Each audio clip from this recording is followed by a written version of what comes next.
This is News 4 Nashville. Good evening and thank you for joining us for a special News 4 at 6:30. As Black History Month wraps up, we want to take time to explore issues and concerns impacting our African American communities. If you've ever wondered about the life of a slave, a Nashville area plantation gives you an experience you will never forget. News 4's Danielle Jackson walks us through this historic site where African American history is often overlooked. Even on a rainy day, it's easy to focus only on the beauty of the Belmead Mansion. So even though people don't usually overlook the site, they overlook the truth about the site. A truth pasted on the walls inside of the slave quarters.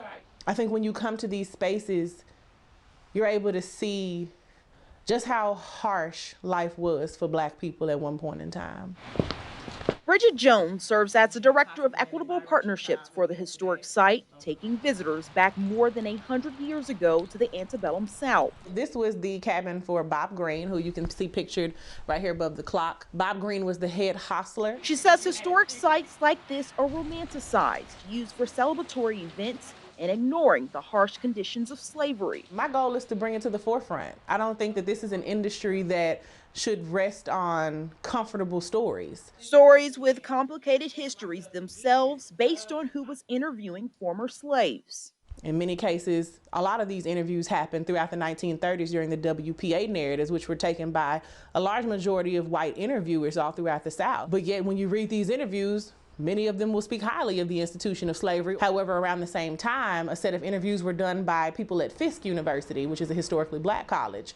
And those interviews, though asking the same questions, give completely different answers because those interviews were conducted by Black students. In 2018, Journey to Jubilee was launched. It's a tour guiding guests through the stories of the more than 100 enslaved men, women, and children who lived on the plantation. They're numbered in this 1860 Davidson County census, but not named. We don't know the name of the groom, but we know the name of the horses. That record was kept meticulously.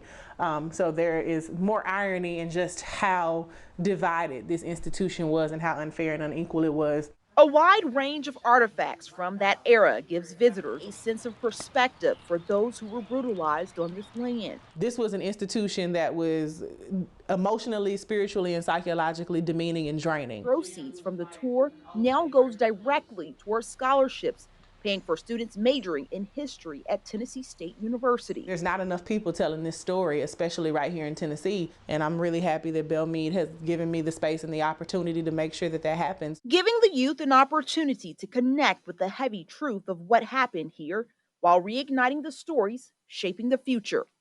I'm Danielle Jackson, News 4 Nashville.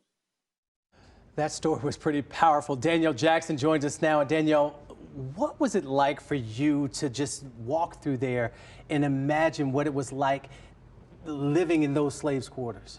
Maurice, it was definitely a lot to take in. It was an emotional journey, but I can tell you our story only scratches the surface of what took place at the Belmead plantation. So, DJ, I understand she's working on another project. Tell us more about that. Yes, she told me they are working on the Journey to Jubilee Center, and essentially their goal is to make it a research center and hub for African American history, and then it will also serve as a place for African Americans to learn more about their genealogy.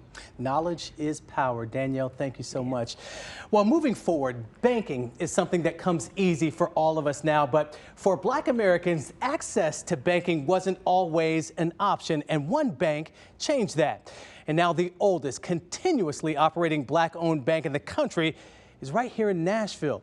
As we highlight Black history this month, Tosa Fakile takes a look at how the bank started and its impact still on minority-owned businesses. When Charlotte Miller thinks about having her business on Jefferson Street, it brings her pride. This was an epicenter of excellence. It was an epicenter of Black excellence. And for this Black business owner, where her business stands is as important as who she does business with. And I want to make sure that that growth happens on Jefferson Street. And the only way you make sure that happens is to put your money where your mouth is.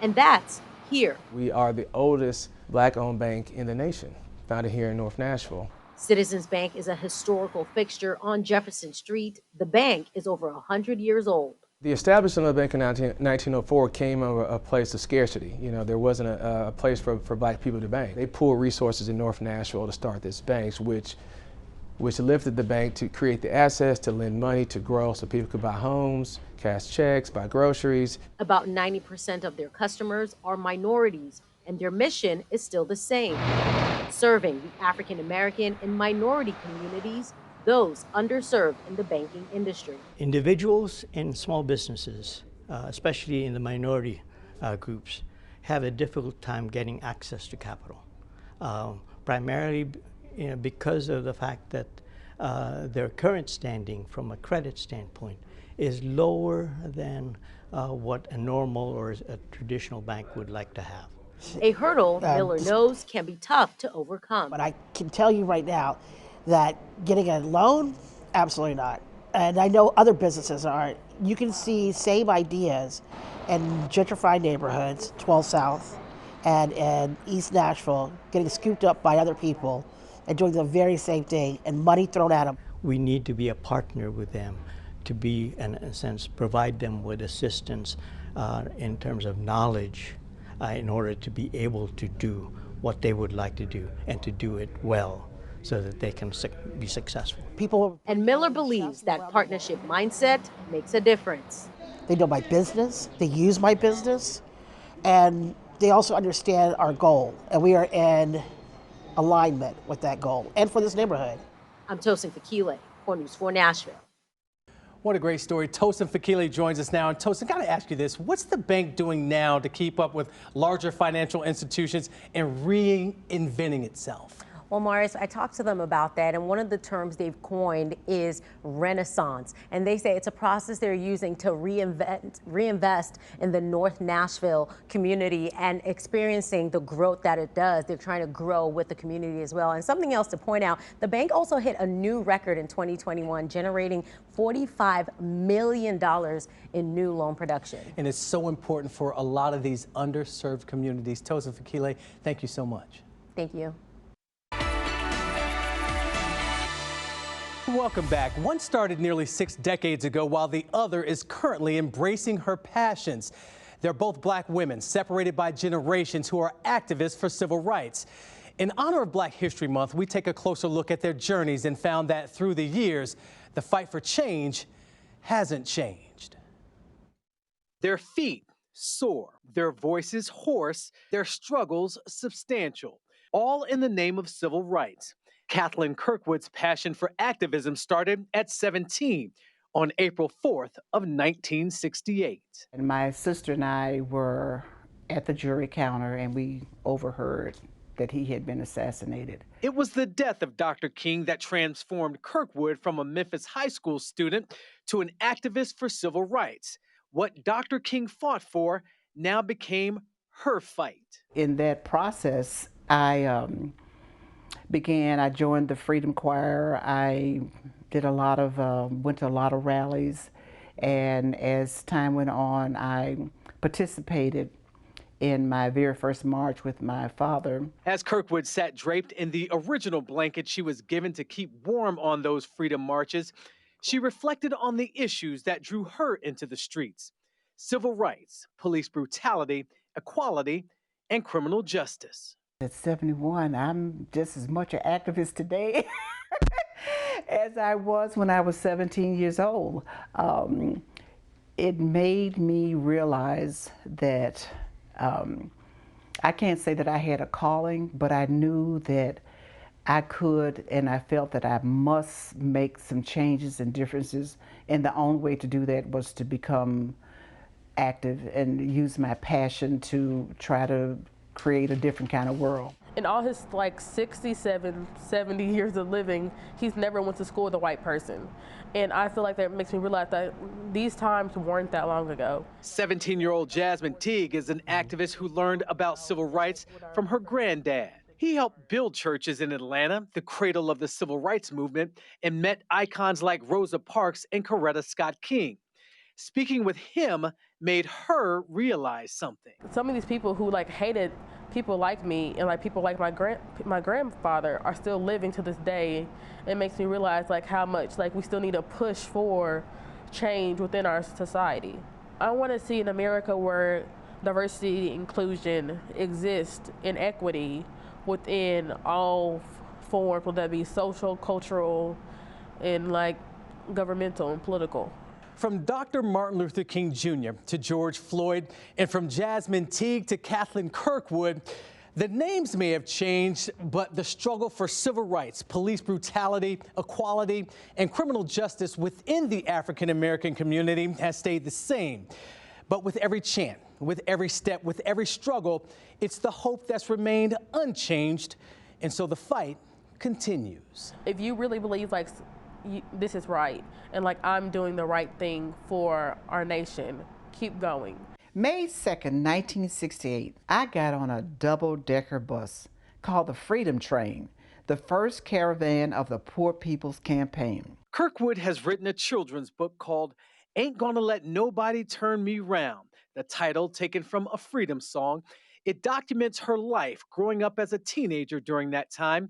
It's her way of giving back while instilling her passion in others. My dream is to be able to crisscross the United States, teaching and educating, birthing young activists. That's what I'm trying to do all the time. Well, Teague has dreams of attending college while continuing her activism. I asked Ms. Kirkwood where she thought the world would be in 50 years. She says she hopes that the world would come together, work towards the positives for mankind. But as she looks at the world today, this is why she continues to fight. In many ways, Black History Month has a unique immigrant perspective. No matter where or when their journey started, Black immigrants and African Americans go through similar issues, trying to make an impact in a world that's not always accepting. Carice Jackman has a closer look at the linked fate that ties them together and the success they've achieved.